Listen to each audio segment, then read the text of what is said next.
Seorang istri tega menabrak suaminya sendiri hingga mengalami luka serius dengan patah kaki kanannya. Peristiwa ini terjadi di Jalan Raya Ceger, Cipayung, Jakarta Timur. Kapolres Metro Jakarta Timur Kombes Pol Nicholas Ari Lilipali mengungkapkan bahwa pelaku berinisial MS sudah diamankan Polres Metro Jakarta Timur dan sudah ditetapkan sebagai tersangka dalam kasus ini. Pelaku sudah dilakukan penahanan di rutan Polres Metro Jakarta Timur. Ungkap Nicholas dari keterangannya di Mapolres. Jumat tanggal 20 Desember tahun 24 siang. Nicholas menjelaskan peristiwa tindak pidana kekerasan fisik dalam rumah tangga itu terjadi pada Jumat tanggal 8 November tahun 2024 sekitar pukul 2 waktu Indonesia Barat. Tersangka MS yang merupakan istri dari korban AG dengan sengaja menyeret korban dengan menggunakan mobil yang dikendarai oleh tersangka dengan kecepatan tinggi. Korban terseret dan jatuh mengakibatkan luka-luka dan patah kaki kanan. Assalamualaikum warahmatullahi wabarakatuh. Shalom, Om Swastiastu, Namo Buddhaya, salam kebajikan. Rekan-rekan sekalian, jurnalis, pada hari ini kami dari Polres Metro Jakarta Timur akan merilis adanya dugaan kasus tindak pidana kekerasan fisik dalam rumah tangga yang mengakibatkan korban mendapatkan jatuh sakit atau luka berat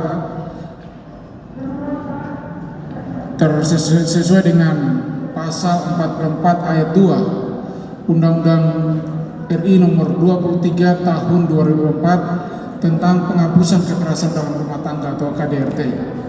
Dasarnya LP nomor 3722 bulan November 2004, tanggal 8 November 2004, atas nama pelapor saudari AG.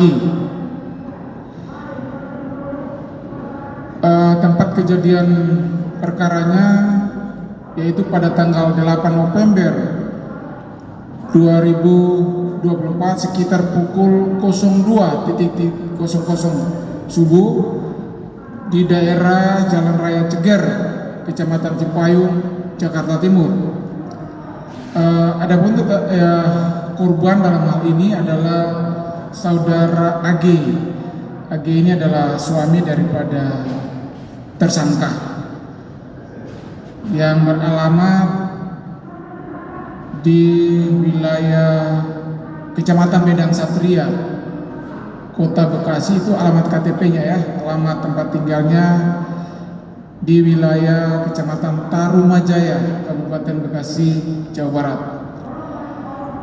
Adapun modus operandi, yakni tersangka melakukan kekerasan fisik dalam rumah tangga kepada korban atau suami daripada tersangka yang sah dengan cara tersangka sengaja menyeret korban dengan menggunakan mobil yang dikendarai oleh tersangka dengan kecepatan tinggi sehingga korban terseret dan jatuh mengakibatkan luka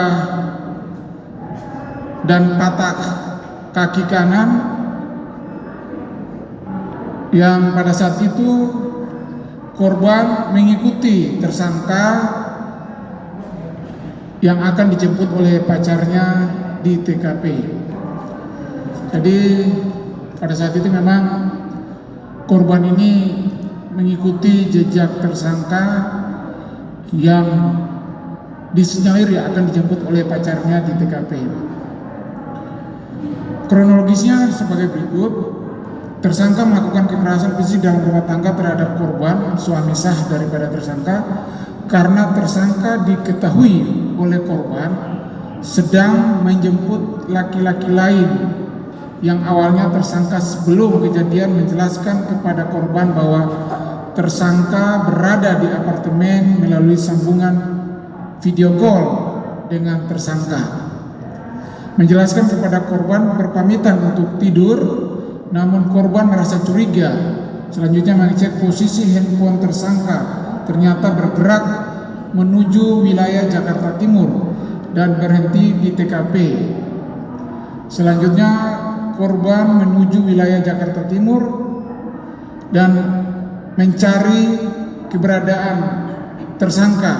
Ternyata benar, mobil tersangka terparkir di TKP dan dalam keadaan kondisi menyala, maksudnya mesinnya menyala.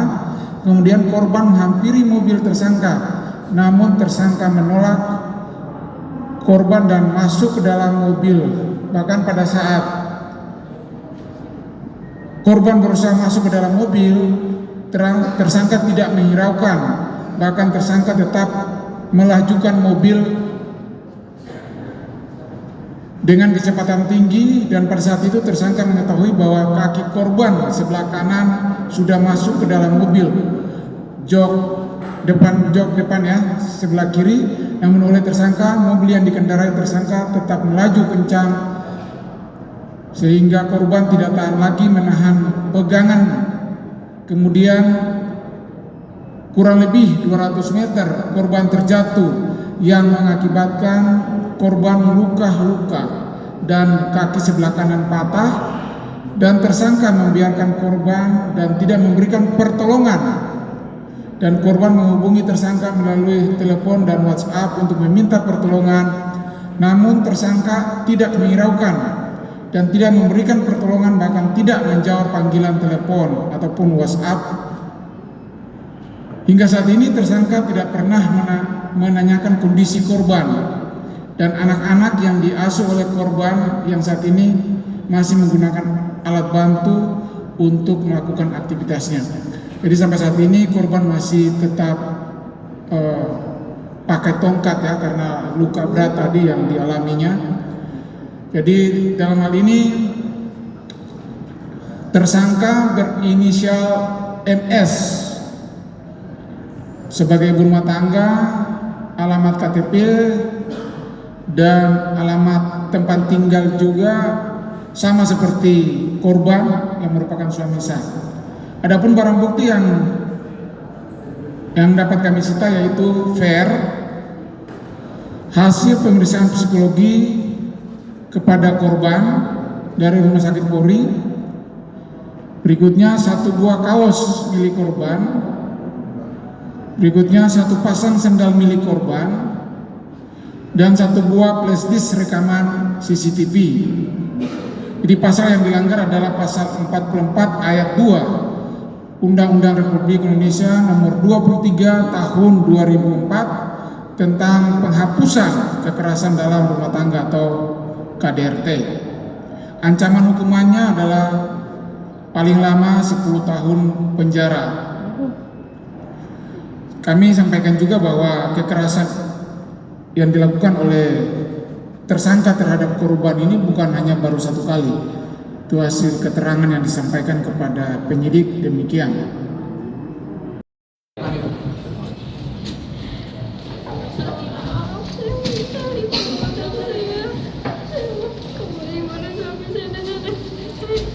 Ya sekarang suami kan sudah cedera itu, kakinya udah patah apa, Mbak nggak sayang sama suami? Sudah punya anak belum? Sudah berapa anak? 2, saya punya 2 anak. Anak tinggal sama Mbak atau dengan suami? Dengan suami. Terus Mbak tinggal di mana aja selama ini? Udah.